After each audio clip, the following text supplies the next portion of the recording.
The Apostle Paul's greatest desire was to get to know our loving Savior, Jesus Christ, much better. Would you like to know Him? Listen to this devotional. That I May Know Him, a devotional by Ellen G. White. Those first dangerous steps.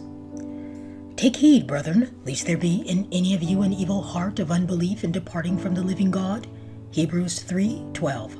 When the Redeemer of the world walked among men, many who identified themselves with him as his disciples afterward forsook him and became his bitterest enemies.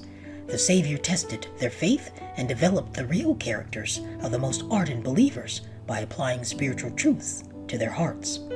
They must be Christ-like, meek and lowly of heart, self-denying, self-sacrifice. They must walk in the narrow path trodden by the man of Calvary if they would share in the gift of life and the glory of heaven.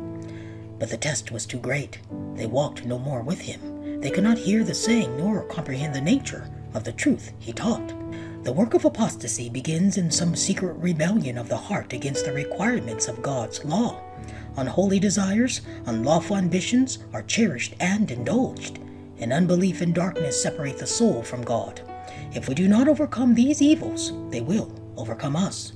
Men who have long been advancing in the path of truth will be tested with trial and temptation. Those who listen to the suggestions of Satan and swerve from their integrity begin the downward path, and some masterful temptation hastens them on in the way of apostasy till their descent is marked and rapid. We need to be constantly on our guard to watch and pray lest we enter into temptation, the indulgence of spiritual pride, of unholy desires, of evil thoughts, of anything that separate us from an intimate and sacred association with Jesus imperils our souls.